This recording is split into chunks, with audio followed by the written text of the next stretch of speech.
Hello students, welcome to my channel. आज हम discuss करेंगे यूजीसी नेट पेपर 1 के आईसीटी रिलेटेड कुछ प्रीवियस ईयर क्वेश्चंस है और इसके साथ साथ मैं उसको एक्सप्लेन करूंगी ताकि इससे रिलेटेड जो भी क्वेश्चंस आपके कमिंग एग्जामिनेशन में आए तो आप उसको अच्छे से सॉल्व कर सको। ठीक है, ध्यान से देखना। Question number 1, which of the following is an example of proprietary system software. इसमें बताया गया है, ये जो 4 ऑप्शन दिया गया है उसमें प्रोप्राइटरी सिस्टम सॉफ्टवेयर कौन सा है।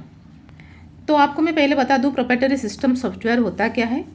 ये एक क्लोज्ड सिस्टम होता है जिसका पेटेंट करवाया जाता है, जिसका कॉपीराइट होता है और कोई मालिक होता है उसका जो कि कंट्रोल करता है इसको। ठीक है, तो इसको जो यूजर जो यूज़ करते हैं उसको उनको लीगली उनको इंस्टॉल करने के लिए बाय करना पड़ता है। ठीक है, तो इसमें से कौन सा ऑप्शन इसका हो सकता है। जैसे ऑप्शन नंबर 1 दे रखा है लाइनक्स है, ये कि ओपन सोर्स ऑपरेटिंग सिस्टम है, ये नहीं हो सकता। ठीक है, ये नहीं हो सकता। सेकंड में दिया है माइक्रोसॉफ्ट इंटरनेट एक्सप्लोरर, ये भी नहीं हो सकता क्योंकि ये एक प्रोप्राइटरी वेब ब्राउज़र है। ठीक है, उसके बाद माइक्रोसॉफ्ट ऑफिस है, माइक्रोसॉफ्ट विंडोज़ है, ये दोनों होंगे इसका आंसर। क्योंकि मैंने कहा ये एक होता है क्लोज सिस्टम होता है that's owned and controlled by a specific company और ऑर्गेनाइजेशन। ठीक है, तो इसमें आपका पब्लिकली अवेलेबल नहीं होता। ठीक है, तो इसका कॉपीराइट होता है, इसका पेटेंट करवाया जाता है, तो ये दोनों होंगे। तो ये जो क्वेश्चन में दे रखा है इज एन एग्जाम्पल, इसमें आर आएगा, आर एग्जाम्पल्स ऑफ। ठीक है, तो ये 2 हो जाएगा आपका माइक्रोसॉफ्ट ऑफिस और माइक्रोसॉफ्ट विंडोज़। ये क्वेश्चन थोड़ा सा गलत दे रखा है। तो नेक्स्ट क्वेश्चन पे चलते हैं। Question number 2, with respect to computers which one of the following best describes phishing. Phishing क्या है। फिशिंग एक प्रकार का ऑनलाइन स्कैम है जिसमें हमलावर किसी विश्वसनीय संस्था या व्यक्ति का दिखावा करते हुए संदेश भेजते हैं और आपका पर्सनल इन्फॉर्मेशन जैसे आपका पासवर्ड हो गया, आपका credit card numbers, bank information को चुरा लिया जाता है। ठीक है, तो इसमें जो ऑप्शन दे रखा है, क्या दे रखा है, फर्स्ट में a malicious program installed on a system that stays concealed to avoid detection.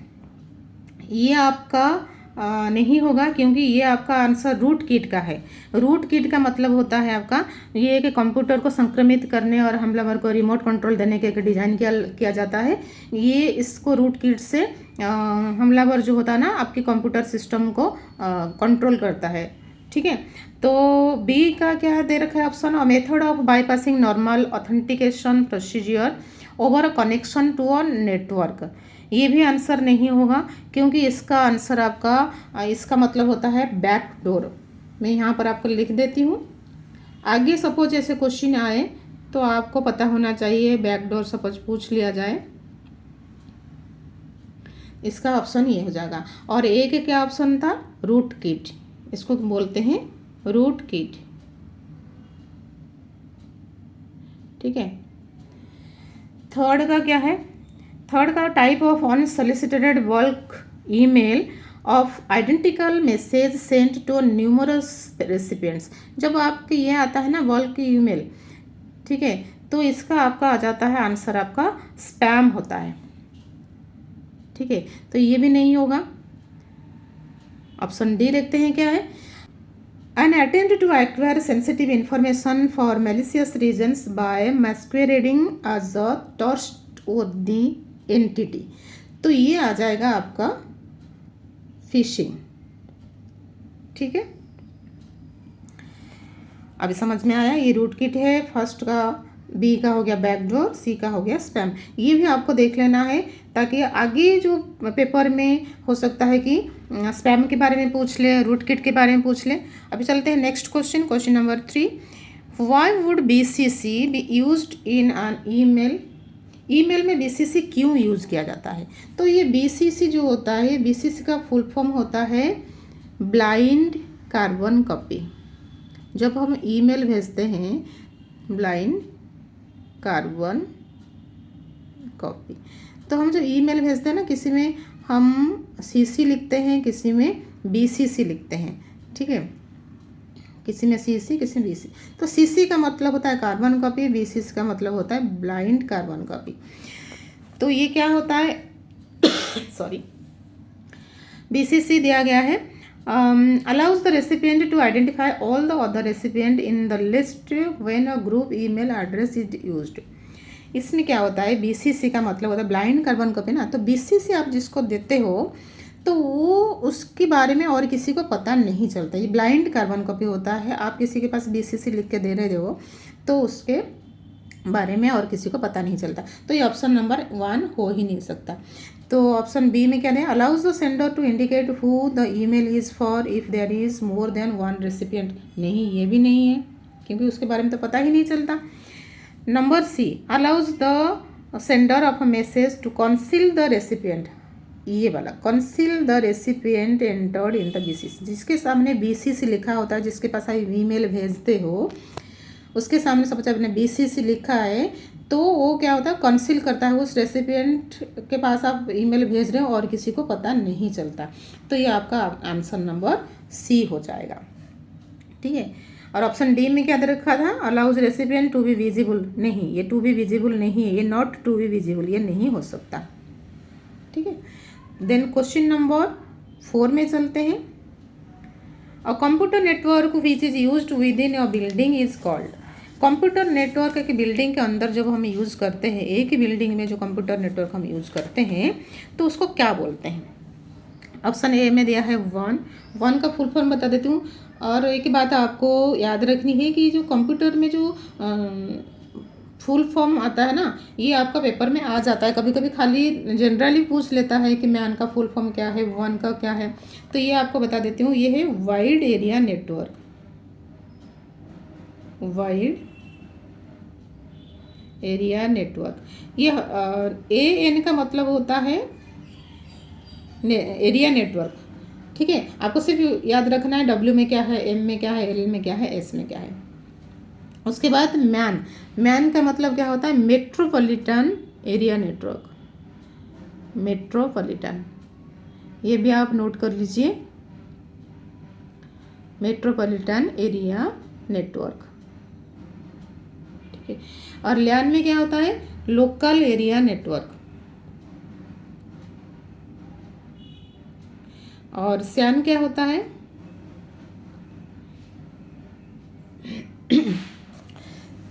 Sorry, San क्या होता है, स्टोरेज एरिया नेटवर्क, ठीक है। ये होता है स्टोरेज एरिया नेटवर्क। आगे आपके एग्जाम में सपोज ये खाली फुल फॉर्म भी पूछ ले तो आप भी लिख सकते हो। उसके बाद आपका ये जो सैन होता है, ये क्या होता है कि स्टोरेज डिवाइस, जैसे आपके हार्ड ड्राइव होता है या एसएसडी होती है, तो उसको कनेक्ट करता है, ठीक है। और एक पैन होता है जिसका फुल फॉर्म होता है personal area network. Personal area network, ठीक है। तो ये जो इसका जो क्वेश्चन पूछा गया है, computer network which is used with in a building is called, ये आपका आंसर आ जाएगा लैन। क्योंकि लैन जो होता है ये लोकल एरिया नेटवर्क। एक ही बिल्डिंग के अंदर सपोज आप नेटवर्क यूज़ करते हो, कनेक्टेड है, तो उसको हम बोलते हैं लैन। और ये जो मैन होता है ये मेट्रोपॉलिटन एरिया नेटवर्क होता है। इसमें ये कनेक्ट करता है, बहुत सारे लैन को कंट्रोल करता है। जो मैन है ये बहुत सारे लोकल एरिया नेटवर्क को कनेक्ट करता है, ठीक है। अभी समझ में आया। नेक्स्ट क्वेश्चन पर चलते हैं। Jatin's laptop has LCD screen, the acronym LCD stands for. ये एलसीडी का एक्रोनिम पूछा गया है। तो एलसीडी क्या होता है, एलसीडी होता है लिक्विड क्रिस्टल डिस्प्ले। तो आपका ये ऑप्शन नंबर डी आ जाएगा। ऐसे ही जैसे एलसीडी का एक्रोनिम पूछा है, ऐसे ही आपका लैन, मैन, पैन का भी पूछ सकता है। और भी बहुत सारे ऐसे हैं, तो उसका भी आपको याद रखना है, ठीक है। नेक्स्ट क्वेश्चन पर चलते हैं। Using a word processing software an image on page 2 of a document is to be repeated on, repeat करना है on page 4 for the same document, which of the following would be enable to this happen. एक ही document में आपने page number 2 में जो है image है तो उसको आप रिपीट करना चाहते हो पेज नंबर 4 में, तो क्या करोगे, इसमें सिंपल आपका क्या हो जाएगा, कॉपी एंड पेस्ट हो जाएगा, है ना। तो option number A will be correct answer. Next question number हमारा 7 है। तो 7 में देखते हैं क्या है। Two sets given below, set 1 specifies the IT related acronyms, ये एक्रोनिम दे रखा है आईटी रिलेटेड का। सेट 2 में क्या रखा है, फंक्शंस पूछा गया है, ठीक है, उसको हम मैचिंग करना है।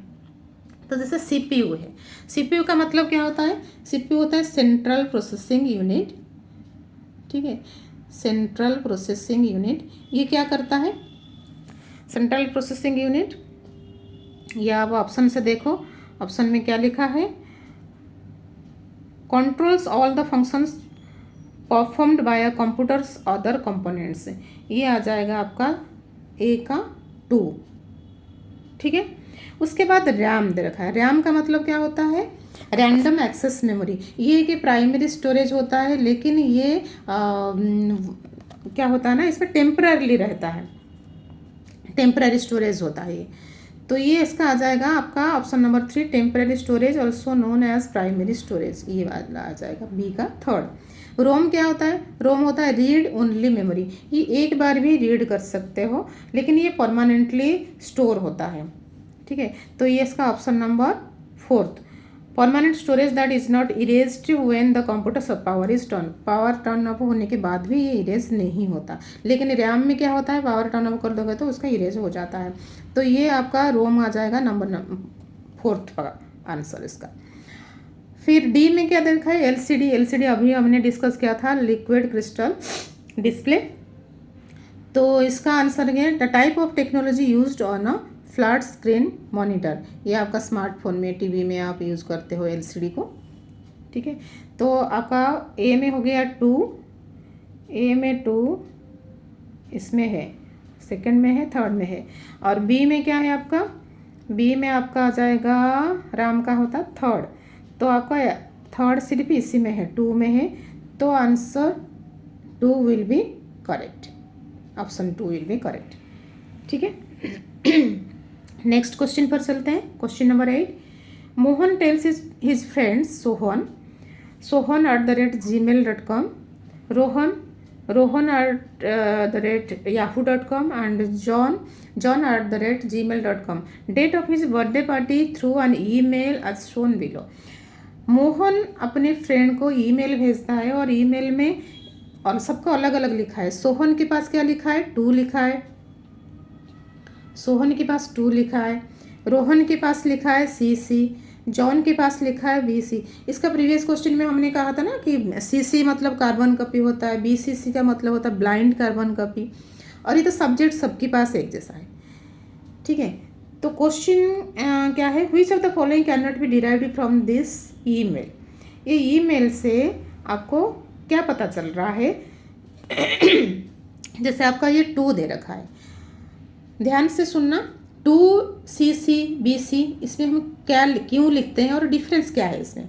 जब हम 2 लिखते हैं ईमेल में तो उसका मतलब होता है, ये सपोज आपकी आप एक ऑफिस में मैनेजर हो, तो आप अपने एम्प्लॉय को एक मैसेज देना चाहते हो, ठीक है, कोई काम के लिए आप उनको मैसेज देना चाहते हो, तो आप क्या करोगे, 2 लिख के सारे एम्प्लॉय का ईमेल एड्रेस उसमें डाल दोगे, ठीक है। तो क्या होगा, सारे एम्प्लॉय को उसका बारे में पता चल जाएगा, उनके पास लिस्ट भी आ जाएगी कि कौन कौन किस किस लोगों के पास ये ईमेल गया हुआ है, ठीक है। तो ये ईमेल जो उनके पास आपने डाला है एम्प्लॉयज़ के पास, सपोज आप अपने बॉस के पास ये भेजना चाहते हो ईमेल कि मैंने ऐसे ईमेल भेजा है एम्प्लॉयज़ के पास, तो आप उसमें CC लिखोगे, बॉस के पास आपने CC लिखोगे ताकि बॉस को उसकी ईमेल के बारे में पता चल रहा है, कार्बन कॉपी होता है वो कार्बन कॉपी उनको मिल जाए, और एम्प्लॉयज़ को भी पता चल जाएगा कि हमारे बॉस के पास ये मैसेज गया हुआ है, ठीक है। लेकिन आप सपोज आपने बॉस को बताना चाहते हो कि ये ईमेल के बारे में, और उनके पास ईमेल भेजते हो इस रिलेटेड, लेकिन आप नहीं चाहते कि आपके एम्प्लॉयज़ को इसके बारे में पता चले, तो आप क्या करोगे, बॉस के पास BCC लिखोगे, ठीक है। तो आपको नहीं पता चलेगा कि बॉस को पता और बाकी एम्प्लॉय को पता नहीं चलेगा कि आप उनके पास, बॉस के पास ये ईमेल गया हुआ है। ठीक है, ये एग्जाम्पल मैंने आपको दिया। तो इसके साथ साथ हम इस क्वेश्चन को रिलेट करते हैं। जैसे मोहन ने यहाँ पर मैसेज दिया है टू सोहन, मतलब सोहन के पास जो मैसेज गया है उसको सारे बच्चे देख सकते हैं, मतलब जिनके पास ईमेल गया है अदर देन सोहन, तो सब उनके बारे में पता चल जाएगा कि सोहन को ये ईमेल गया हुआ है। सी भी कार्बन का भी रोहन को भी दिया गया है, तो रोहन को भी पता चलेगा और बाकी सारे लोगों को भी पता चलेगा कि रोहन के पास ये कार्बन कॉपी, मतलब ये मैसेज गया हुआ है। लेकिन जो जॉन है उसके पास BC से लिखा हुआ है, मतलब ब्लाइंड कार्बन कॉपी, सिर्फ जॉन को ये ईमेल आएगा, लेकिन जॉन के बारे में और किसी को पता नहीं चलेगा कि जॉन को भी ईमेल गया हुआ है। ठीक है, अभी समझ में आया। तो अभी देखते हैं ऑप्शन क्या क्या है। फर्स्ट में ऑप्शन दे रखा है Sohan knows that the birthday party will be held on 15/1/2019। ठीक है, तो ये तो हो जाएगा क्योंकि इसमें पूछा है can not be derived from this email, लेकिन ये तो ईमेल से हमको पता चल रहा है Sohan knows the birthday party will be held. ठीक है, उसके बाद Sohan knows that Rohan receives the email, Sohan को भी पता चलेगा कि रोहन को मिला है, क्योंकि रोहन के पास CC लिखा है कार्बन कॉपी, तो उसका मतलब सोहन को ये पता चल जाएगा। Rohan knows that John receives the email, ये जॉन रिसीव्स ईमेल, ये रोहन को पता चल जाएगा, इसमें ऑप्शन दे रखा है, लेकिन रोहन को पता नहीं चलेगा। क्यों नहीं चलेगा? क्योंकि ये यहाँ पर जॉन के पास यहाँ पर BCC लिखा हुआ है। ठीक है, जिसके पास BCC लिखा होता है ब्लाइंड कार्बन कॉपी, तो उसका मतलब उसके बारे में और किसी को पता नहीं चलेगा। तो हमारा आंसर क्या हो जाएगा? C, option number C। ठीक है, और यहाँ पर D दे रखा है, क्या दे रखा है? John knows that both Sohan and Rohan receives the email, तो ये हमारा आपका ये भी नहीं होगा। ठीक है, तो आपका ये आ जाएगा आपका आंसर नंबर C। ठीक है, then question number 9, the gap between those individuals in a society who are computer literate, have access to information resources like the internet, and those who don't is referred to as the, जिनको internet resources है उनके पास और जिनके पास नहीं है, उनके बीच में जो गैप है, तो उसको क्या बोलते हैं? उसको बोलते हैं डिजिटल डिवाइड। क्या बोलते हैं उसको? Digital divide. ये हमारा ऑप्शन नंबर B हो जाएगा आंसर। नंबर 10 क्वेश्चन क्या है? इन computer terminology which of the following best describes a device driver. Device driver क्या होता है? ये कंप्यूटर टर्मिनोलॉजी में किसको, ये जो ऑप्शन दे रखा है उसमें से डिवाइस ड्राइवर क्या होता है? मैं बता दूँ डिवाइस ड्राइवर क्या होता है। ये एक सॉफ्टवेयर है जो कंप्यूटर को, ऑपरेटिंग सिस्टम को, कंप्यूटर के ऑपरेटिंग सिस्टम को हार्डवेयर डिवाइस के साथ संचार करने में हेल्प करता है। ठीक है, इसका आंसर आपका हो जाएगा option number A, software that allows interaction between, ये इंटरैक्शन दे रखा है ना, interaction between peripheral devices and the operating system. ठीक है, और B में क्या दे रखा है? Software that allows the user to control the operating system, इसको हम बोलते हैं शेल।